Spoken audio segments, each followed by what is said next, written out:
Hello to all of my young gardeners. This is Susu, and fall has definitely arrived. Last week we talked about acorns and oak trees, and as I'm out in the woods, I continue to find fruit falling on the ground from some of the deciduous trees that are growing around in my woods. Now, you may wonder what deciduous means, and we're going to learn a new word today. Deciduous means the leaves fall off the tree in the fall and winter, and then they grow back in the spring. So, deciduous means they drop their leaves. So that's your new word for today. The first tree that I'd like to talk about today is the sweetgum. The sweetgum tree is so easy to identify. That's one thing I really enjoy about the sweetgum. If you look at this leaf, it has 5 points, and it's always the same. Every leaf has 5 points, and it kind of looks like a star. So you can stand at the bottom of the tree and you can just look up and you can immediately know that this is a sweetgum just based on the leaf shape. It's very easy to ID. And if you turn the leaf over, it's a lighter green on the back. The other way that you can identify a sweetgum is by looking at the fruit that's hanging from the tree. Now, when it starts, when they're first growing, the sweetgum balls are hanging from the tree and they're green, just like this. Now, if it's early in the season, they may be smaller, but they're going to start out small and green. And then as they mature, they will turn brown on the tree, and then they will drop off, and you'll see these laying on the ground. So it's very easy to identify the sweetgum. Now, as we've talked about before, the fruit that falls off of the trees contains the seed, and that's why we call it fruit, because it holds the seed. And if you look at the green ball, it's completely closed up. There are no holes in it. But as it matures, you're going to start to see holes develop and open up on the ball. And this is where the seeds are. The seeds are actually down inside of here. So that's the sweetgum tree. And another fun thing that I've learned about sweetgum is back in the early days when the settlers were developing our country, they would use the sap from behind the bark on the sweetgum tree, and they would let the sap dry, and then they would use it like chewing gum, which I think is so interesting to know that many, many, many years ago, they were developing chewing gum quite differently than the packages we buy in the store today. You can also use the sap from the sweetgum for syrup, like you would on a pancake. Normally, we use the sap from the maple trees, the sugar maples, but it's good to know that if you wanted to, you could use the sap from the sweetgum to spread over your pancakes. The next deciduous tree we're going to talk about is the black walnut. And the black walnut has beautiful wood.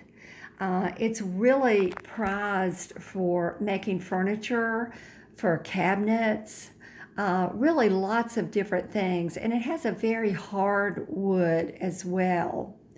Now, the leaf on a black walnut looks like this, and it can be very long. The leaf can have 15 to 25 leaflets along the stem of the leaf. Now this actually, and I'm going to get real technical with you here, but this is called a pinnately compound leaf. And I know that's a mouthful, but that's how we describe this kind of leaf. Because you have the main stem right here, and then you have one leaf coming off all the way as you get up to the top. So that's pinnately compound leaf. And as I said, they can have 15 to 25 leaflets. Now, I think this one's really long, so it may probably have, closer to 25, whereas this one is much shorter and it probably has less.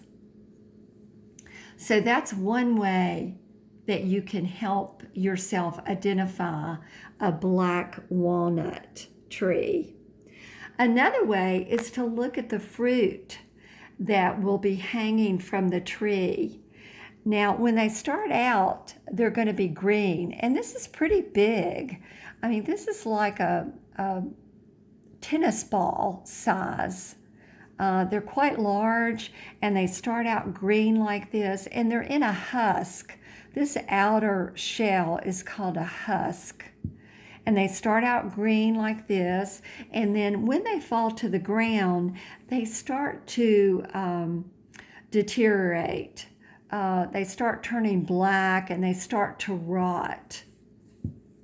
And then as they lay there, if no animals come and get them or no person comes and picks them up, they're going to continue to turn black and decay. And then finally the husk is going to fall off, and you're going to end up with the walnut. This is the actual walnut, and it contains the food that animals eat, and so do we. I'm sure you have eaten shelled walnuts from the grocery store that are already fixed up so that you don't have to work to get the food. Because the food, you actually have to crack this nut open and get inside to get to the nut. Now, this particular nut has already rotted away. It's laid there so long that the meat is really no longer good, because it should be a light brown color.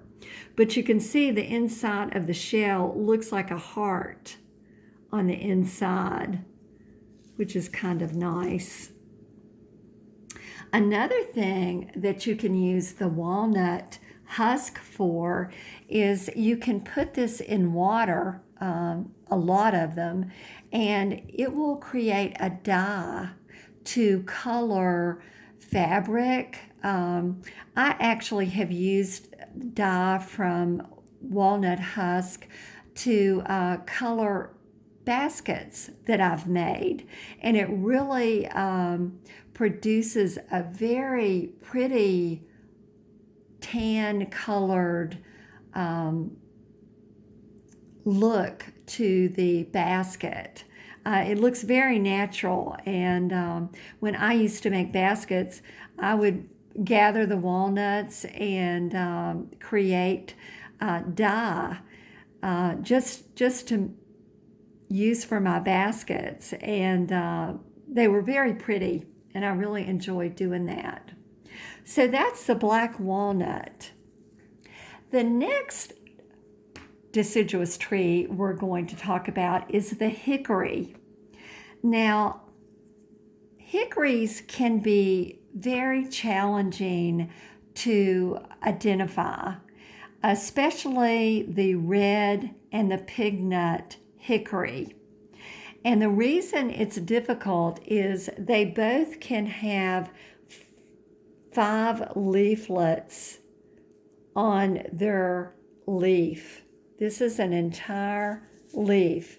And this again is pinnately compound leaf.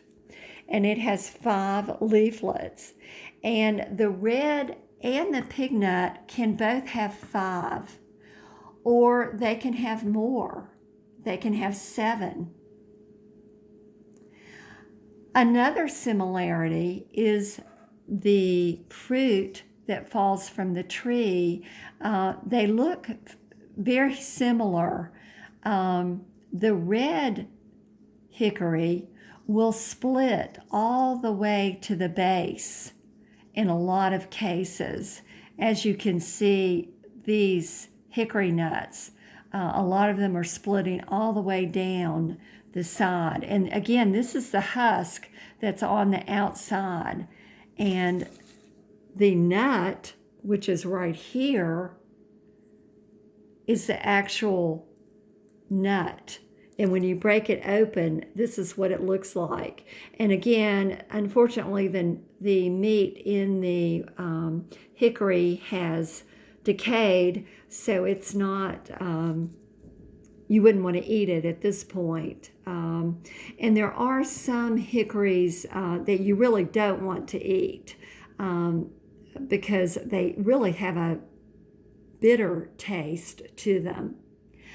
But back to the hickory nut, you can, a lot of times hickories will break off,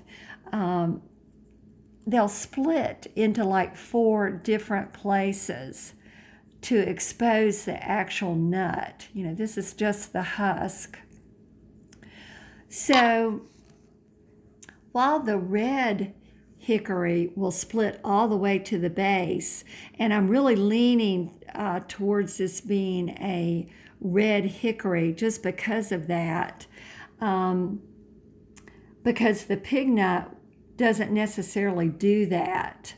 But these are kind of old, so I thought, well, they may split all the way down. Just not sure about that. The other thing is on the bark of these 2 trees, the red, when it gets older, it will have a shaggy bark on it. The bark actually lifts up off the trunk of the tree, which is very cool to see. But the pig nut will lay flat. It doesn't get shaggy. But the red pig nut will lay flat a lot of times. So nature is kind of tricky. It's really difficult sometimes to get all the facts in at one time while you're looking at a tree. So you may not be able to tell, but I really think I've narrowed this deciduous hickory down to either the red or the pig nut. So there you have it, with a few more deciduous trees that are dropping their fruits right now. So I hope you can get outside and check out what you are seeing in your woods or your parks or in your neighborhood. Over and out from Susu's Garden. Love you.